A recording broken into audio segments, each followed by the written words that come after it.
Novamente, bom dia, né, para o dia ficar melhor ainda. Obrigada, Débora, o CEDERJ, pelo convite da gente vir aqui falar sobre os assuntos que a gente mais gosta, né, por isso que fica todo mundo muito empolgado. E é bom que vocês, que são de um curso à distância, né, vejam a gente ao vivo, porque a gente está chegando num ponto de não saber mais se quem está do outro lado é um ser humano mesmo, né? Ou se é uma máquina, um robozinho ali inteligente que está interagindo com a gente, tá? Então, se vocês já estão com essa pulga atrás da orelha, quando vocês usam, por exemplo, um chat de algum serviço, então é sobre isso que a gente vai falar aqui, o tal do aprendizado profundo ou Deep Learning. Bem-vindos, então, ao nosso instituto, que é de vocês também. E por que esse tal de Deep Learning, que vocês já devem ter ouvido falar, né? Por que ele explodiu agora, né? Dos anos 2010 para cá, é que a gente teve uma enxurrada de produtos, empresas e notícias na televisão que, às vezes, até chocam a gente. Bem, porque a computação e a humanidade, né, ela está produzindo grandes volumes de dados, associado a uma indústria de hardware que consegue um superpoder de computação a baixo custo, né? Eu não jogo, mas se vocês jogam, provavelmente vocês têm ali uma GPU em casa, tá certo? Com um poder computacional maior do que os astronautas tinham quando foram a primeira vez à Lua, né? E novos modelos de aprendizado de máquina. Bem, então, somando essa equação toda, a gente tem aí um Deep Learning acessível. Vamos falar agora o que é essa história, tá? Então, a motivação para a gente ter computadores capazes de aprender é o fato mesmo da gente ter uma expectativa de uma explosão de dados computacionais sendo gerados, tá? É claro que isso tudo é um chutômetro, ninguém consegue adivinhar o que vai acontecer amanhã, mas hoje, se eu ando pela rua com o meu celular, ele está capturando ali, não só por onde eu andei, mas qual velocidade, qual horário do dia, etc., etc., né? Então, não só eu estou produzindo dados conscientemente, na hora que eu aperto ali e tiro uma foto no meu celular, mas também conscientemente, simplesmente pelos sensores, pelos dispositivos digitais que estão ao meu redor. Mas não adianta nada eu ter muito dado sem ter, na verdade, uma maneira de extrair informação a partir desses dados, tá? Então, eu achei essa foto de uma verdadeira bagunça, um arquivo ali que é uma verdadeira bagunça, e se a gente só tiver dado digital, o que a gente tem é isso. Eu não consigo achar nada valioso ali dentro, tá? Então, o que eu preciso é de mecanismos melhores para eu consultar, organizar, descobrir padrões, fazer previsão do que vai acontecer, já que eu conheço o passado de algum sistema, tá? Entre outros diferentes desafios. E aí, quando eu falo dado, eu sou da área originalmente de processamento de imagens, eu gosto de usar a palavrinha sinal. Sinal pode ser qualquer coisa. Pode ser uma imagem, pode ser um som, pode ser um texto, pode ser o comportamento de um jogador, pode ser um sensor no meu celular, pode ter vindo do espaço, pode ter vindo de debaixo da Terra, tá certo? E aí, isso faz com que essa área de pesquisa ela tenha englobado áreas que antes eram separadas. Existiam pessoas que estudavam imagens, essa era a minha área. Existiam pessoas que estudavam som, existiam pessoas que estudavam linguagens naturais, e assim por diante, tá? Agora, a gente enxerga essa diversidade, essa riqueza de sinais como uma coisa só.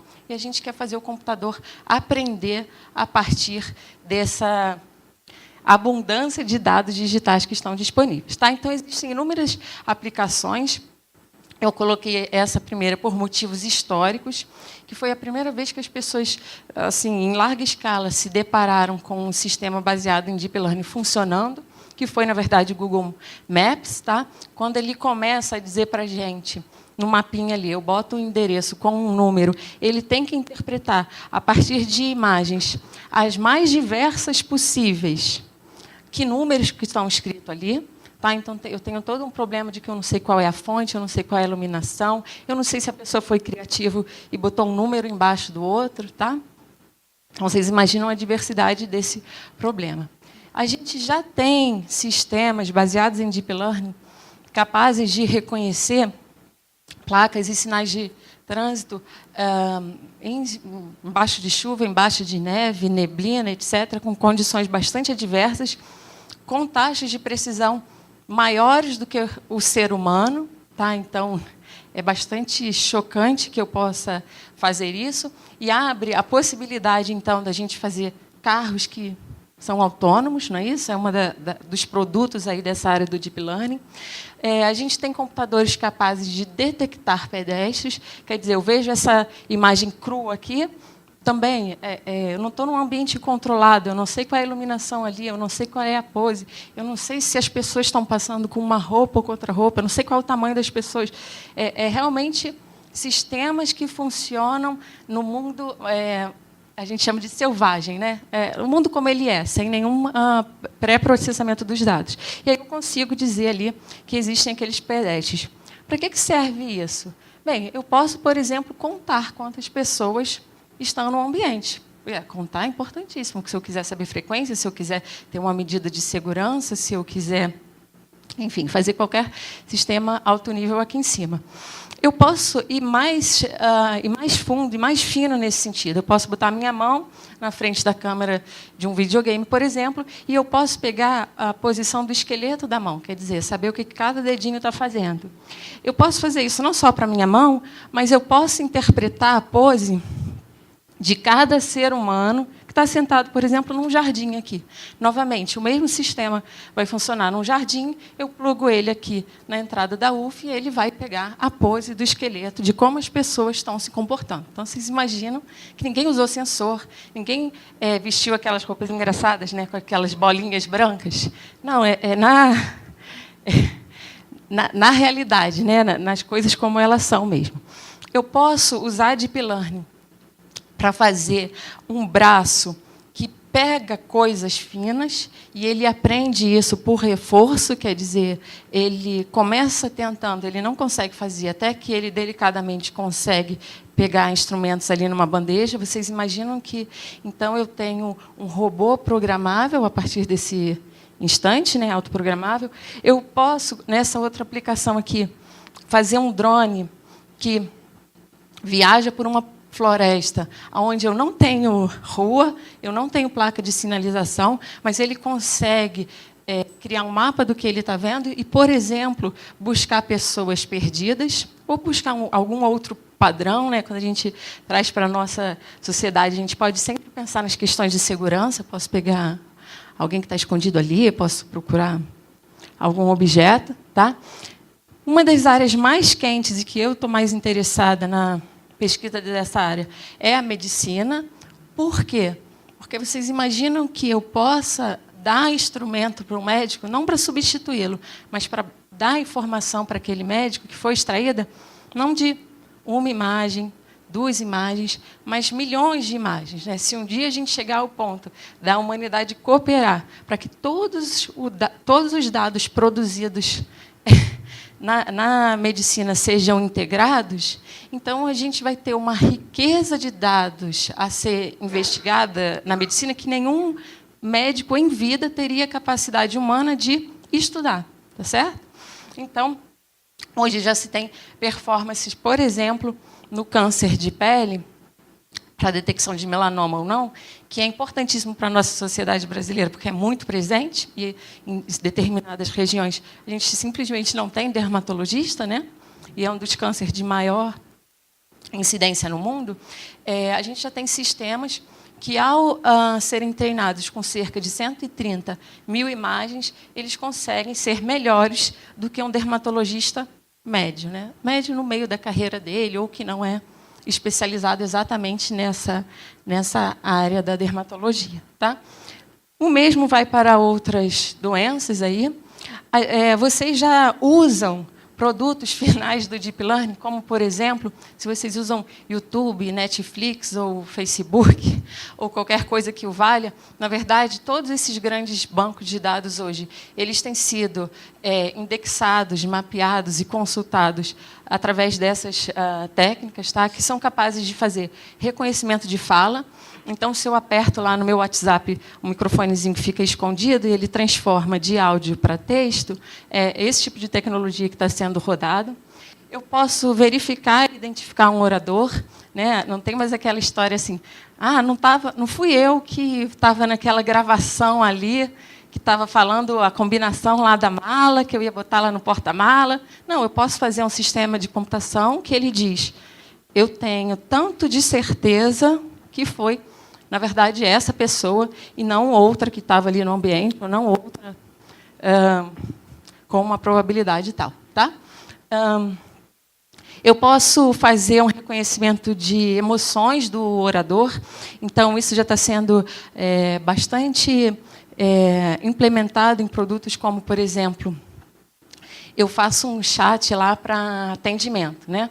E a pessoa está falando com o robozinho, e o robozinho está respondendo errado, e aí tem uma hora que a pessoa se irrita e começa a escrever coisas ali que não estão no padrão, né? Aí eu posso dizer assim, cara, agora bota um ser humano do outro lado lá de verdade, porque o negócio degringolou, tá?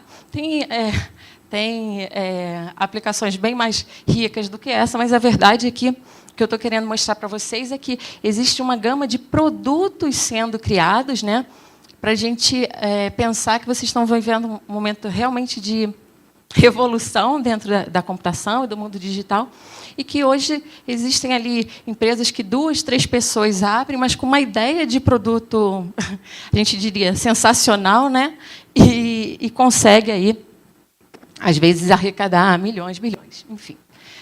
Linguagem natural, aqui eu estou me referindo a texto, a gente já consegue hoje fazer sistemas que respondem a questões a partir de texto. Quem usa o Gmail já deve ter um tempinho que ele está oferecendo respostas automáticas, né? Começou como, sim, não, tudo bem, obrigada, eu vou sim nessa reunião que você marcou. Tá?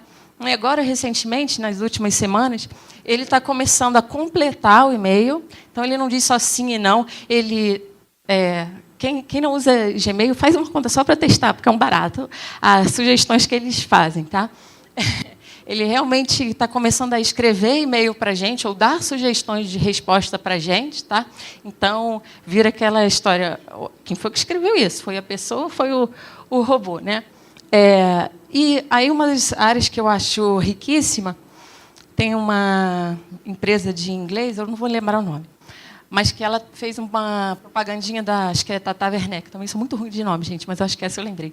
Ela bota um celular na boca e ela fala que aquilo ali é a boca de gringo, alguma coisa assim, vocês já viram? Na verdade, eu não vou aprender chinês. Vocês vão? Agora, já existem tecnologias capazes de fazer a boca de gringo para chinês. O que é isso? Vou botar minha boca, vou falar em português, e aquela boquinha ali ela vai falar em chinês para mim. Tá certo?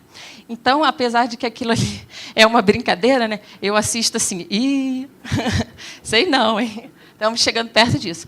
Mas a gente já tem sistemas de tradução com qualidades absurdas para o que se previa há anos atrás, para a gente não achar, né, que chegamos no auge assim, do que não tem mais problemas para resolver. Na verdade, temos. Um exemplo para vocês, tá? Essa base dessa área é uma base estatística. Então, eu tenho os dados, eu faço sistemas que aprendem aqueles padrões e eles generalizam para aquele novo caso que a gente está vendo. Tá? Mas, nessa área de tradução, um dos papas nessa área, que chama Geoffrey Hinton, ele deu um exemplo excelente assim, de aonde ainda nós não estamos, o que a gente ainda não resolve. Vocês imaginam uma língua que tem gênero, né, feminino, masculino, na sua colocação, e outra que não tem, por exemplo, o inglês. E aí eu quero traduzir a seguinte frase do inglês. Olha, o chapéu não cabia na bolsa porque era pequeno. Tá? Porque era pequena, né, se eu estivesse falando em português. Se eu tiver no inglês, esse pequeno, ele não vai ser nem pequena, nem pequeno. É único, é sem gênero. Tá? E aí, se eu tentar ver estatisticamente, eu não consigo resolver esse problema. Porque eu posso ter casos de quem era pequeno era a bolsa, e aí o chapéu não cabia. E eu posso ter casos que quem era pequeno era quem era grande. Enfim, eu posso ter o caso contrário e aí eu não tenho como ter um método estatístico que resolve. Tá? Então, ainda falta esses sistemas entenderem o mundo físico ao nosso redor. Então, onde tem ambiguidade resolvida tranquilamente pelo ser humano, porque a gente sabe, cara, se era um ou se era outro, a gente resolve ali o pequeno. Tá? Muito bem. Então, eu consigo não só simular texto, mas eu posso fingir que alguém estava falando, posso fingir, eu estudo lá como é que Shakespeare escrevia, e aí eu posso fazer um texto que simula, assim, o Shakespeare. Tá? Uma brincadeira que eu faço com a minha turma a gente faz um banco de dados das músicas dos Beatles, e aí a máquina compõe umas letras de Beatles. É bem interessante. Dá para jurar que foram eles que escreveram mesmo. E eu não preciso fazer isso necessariamente para uma pessoa famosa. Eu posso fazer isso para o meu jeito de escrever, para o meu jeito de falar, se eu estiver pensando em áudio, ou se eu estiver pensando em imagem, já que aqui para a gente é tudo sinal, eu posso pensar que eu faço uma máquina que desenha com os traços em que eu desenho. Tá? Eu posso criar imagens do nada. Então, o que vocês estão vendo aqui foram imagens feitas pelo computador, não por computação gráfica. Tá? Em hora nenhuma existiu ali um modelo de um passarinho. Não, ele inventou aquelas imagens ali. Tá? Eu consigo simular, inclusive, interações físicas. Esse coelhinho aqui da fumaça é uma rede que, ao ver vários vídeos de como a fumaça interagia com objetos sólidos, sem hora nenhuma a gente dizer qual é o modelo físico da fumaça, ela passa, então, a criar imagens que reagem de maneira semelhante. Tá? Aquele do lado esquerdo, eu consigo fazer uma rede que ela vê uma das faces do meu objeto e ela completa dizendo quais são os outros perfis, sem nunca ter sido visto. Eu posso fazer transferências de estilo artístico, então, aqui na internet tem muita coisa legal, dá para vocês brincarem. Quem quiser, entra hoje nesse deepart.io. Eu não sou sócia deles, não é propaganda, mas vocês botam a foto de vocês lá e eles geram uma imagenzinha com um estilo artístico de um artista famoso. Tá?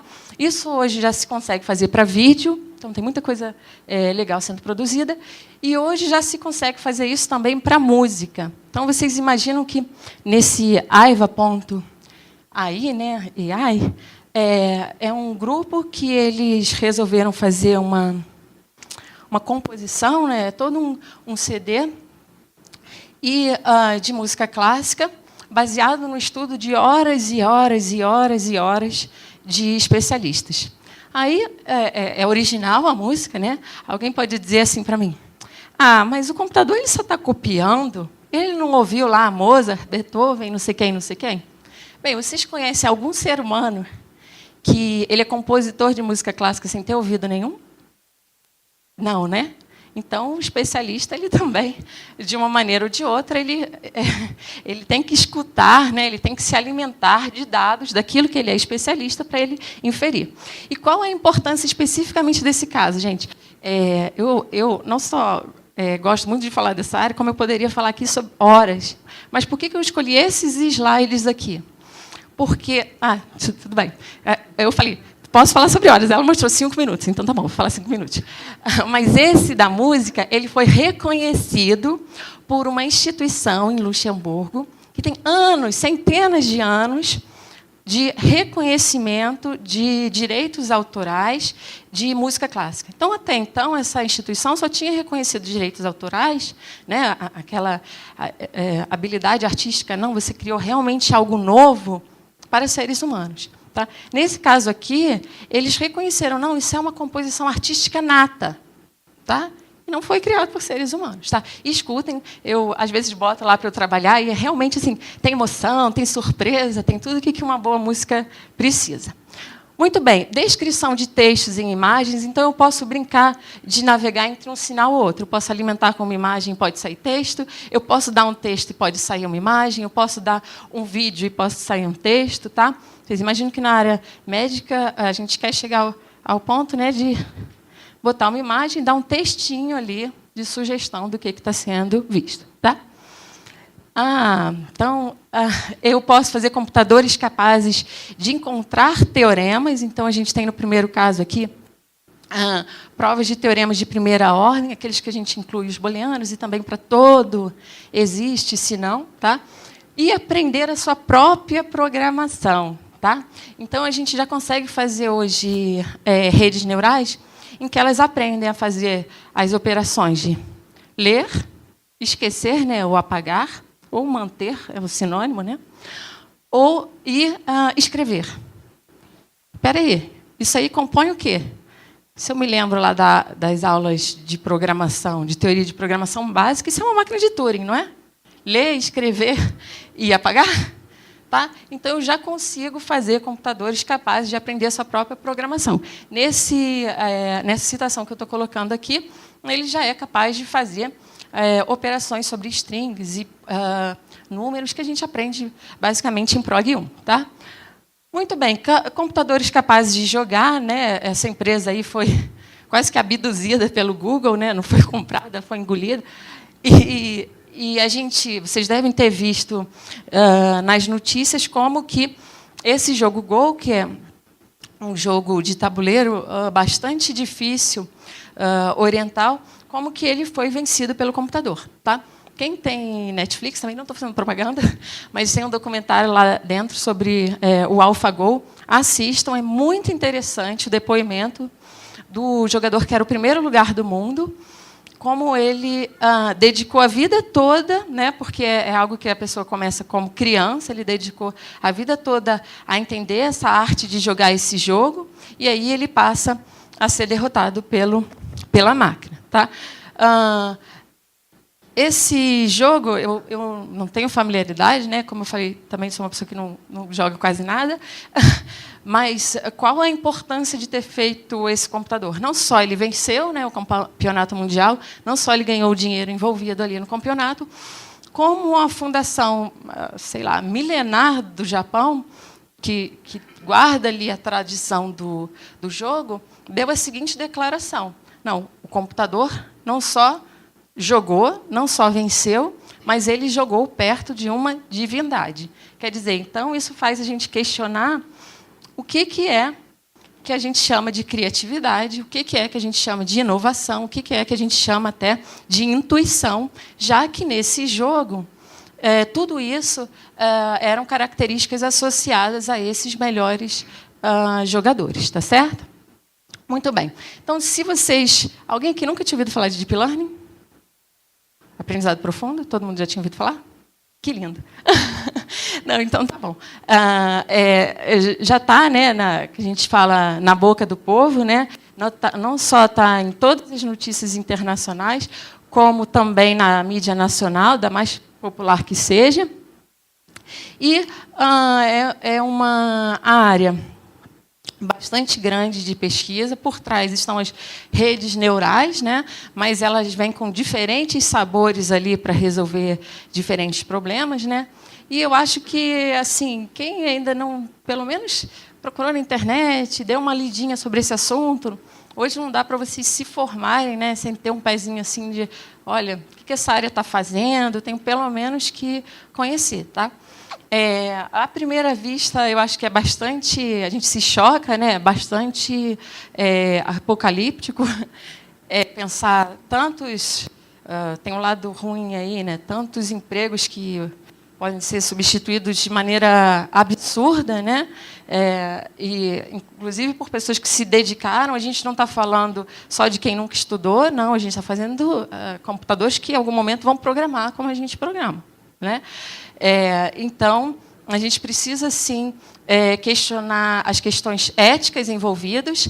Quando esse tipo de máquina chega, por exemplo, na justiça, e que já está sendo usada lá fora, e se eu não sei que ela é uma máquina estatística, eu posso aceitar aquilo como uma caixa preta, mas, na verdade, o que eu tenho é que conhecer, não conhecer superficialmente, mas conhecer a fundo, porque eu preciso questionar cada decisão que a máquina faz, já que, se eu chegar na frente de... Tá bom. Mas só a última frase. Se eu chegar na frente de um júri e a máquina decidir para mim, numa sociedade que a estatística, às vezes, desfavorece determinados grupos sociais, eu acho que você já deve ter pensado o que pode acontecer. Tá? Então, obrigada. Desculpa por falar muito, mas obrigada.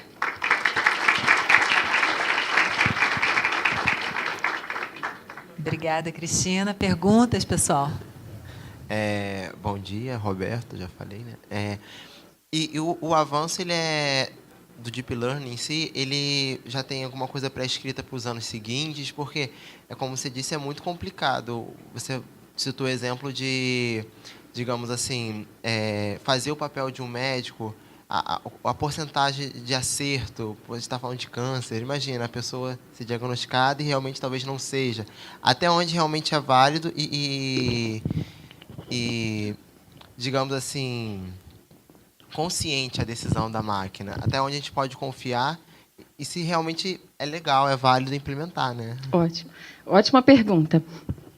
Pessoal, aí fora, essa área está sendo tão investigada que existem antropólogos, juristas, todo mundo de olho falando assim, não, peraí, vamos criar leis, vamos criar grupos que entendam o que está acontecendo, porque realmente ela vai invadir. Quando a gente ouve, por exemplo, que as eleições foram invadidas por anúncios que fizeram você votar em alguém, é porque você consegue fazer uma máquina que escreve para você com as palavras que você quer ouvir para te induzir a votar num candidato.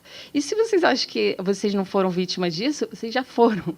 Né? O meu celular, às vezes eu mando um e-mail para alguém, daqui a pouquinho ele está me mandando propaganda se eu quero comprar uma casa lá naquele lugar que a pessoa está, pelo amor de Deus, né? A invasão de privacidade também está muito envolvida. Sobre a questão de acurácia, a gente pega carona aí em métodos científicos que fazem você testar como é que você entrega aquele produto. Então, você imagina que você vai testar um remédio, tá? Fora do Deep Learning aqui, uma química. O que você faz? Você tem padrões de que você avalia como é que ele vai se comportar numa população para ver se você libera ou não aquele produto. Tá? A mesma coisa os algoritmos de treinamento aqui. A gente, na verdade, consegue fazer medições em que eu não só entrego, essa imagem aqui é de câncer, não é binária, não é sim ou não. Eu consigo dizer assim, olha, eu tenho tanto de certeza que é de câncer. E aí é bem semelhante ao que a gente hoje já faz na medicina com testes laboratoriais. Tá? O erro, a gente está envolvida em erro com todas as medições que a gente tem no dia a dia. Mas quando a gente diz assim, olha, o erro envolvido já está menor do que o ser humano, é exatamente através desse tipo de protocolo de testagem que você consegue achar uma aproximação de como ele se comportaria lá no mundo lá fora. Significa que o computador não erra? Não erra. Há pouco tempo teve um computador que atropelou uma pessoa. Um carro, né? Tem que chamar de carro, para mim, um computador. Um carro que atropelou uma pessoa. A humanidade está preparada para culpar o computador? Quem que vai responder? Você vai prender quem? Você vai prender o computador? O cara que está sentado no banco de trás? Tá? Só que são aquelas perguntas difíceis, e é por isso que eu estou dizendo para vocês que está envolvendo várias partes da sociedade. Porque se a gente pensar hoje no carro que a gente tem em casa, ele já é uma máquina hoje, sem nada, sem nenhum computador. Ele já é uma máquina que mata mais do que todas as guerras que a gente ouve falar todos os dias. Mata mais do que a guerra da Síria, mata mais do que a guerra não sei onde, não sei onde, não sei onde. Então, infelizmente, aquela pessoa que morreu foi uma vítima da inteligência artificial. A gente tem que se preparar para discutir isso, para botar barreiras mais fortes de até que ponto a gente deixa ou não deixa, até que ponto a gente faz uma coisa que eu me interesso muito como pesquisa, é colocar o ser humano dentro do loop, que a gente chama. Ok, a máquina pode ajudar. Será que ela não pode ser um guardião? Será que ela não pode fazer aquele sopro no meu ouvido, mas eu decido? Sabe? Será que eu não posso fazer ela retroalimentar a decisão dela com a minha e passar a fazer? Isso é uma área de pesquisa superativa. Tá? Bom dia, eu sou o Joser, do Polo de Niterói. Sim. Eu queria saber quais são as disciplinas do curso de tecnologia que você acha que são como mais importantes para encarar a pesquisa em Deep Learning, o mestrado em Deep Learning. Você está falando no curso do CDR? Sim.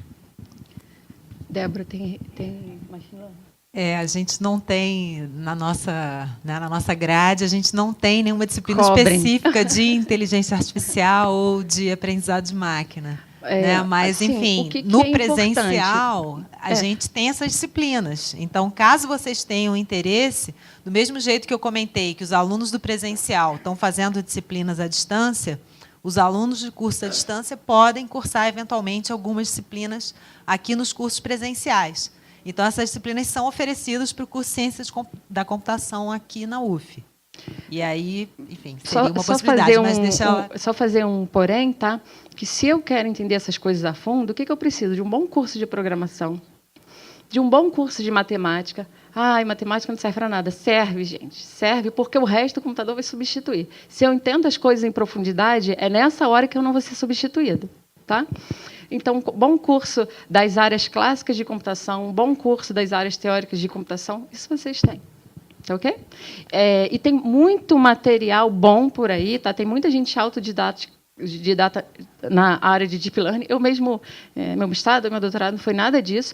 E aí, fazendo uma propagandinha, mas não é propaganda, a gente fez um curso ano passado, eu fiz a parte de Deep Learning, o professor Esteban fez de GPU, no congresso da Sociedade Brasileira, e a gente fez um material em português, que é um capítulo de livro que está ali. Tem muito material no YouTube, tem material nas universidades abertas à distância. Então, façam bem o curso do CEDERJ, concentrem em sair fortes ali do núcleo e ir além. Bem, vocês são profissionais do futuro, né? A gente tem que aprender a ir além e caminhar com as próprias pernas. E essa é uma área que a comunidade está, de fato, produzindo material para que as pessoas venham, aprendam por si mesmas, programem, etc, etc. Tá? Então, tem muita coisa aberta. Dá para você fazer seus primeiros passos aí. Excelente. Mais alguma pergunta? Então, vamos agradecer a professora Cristina.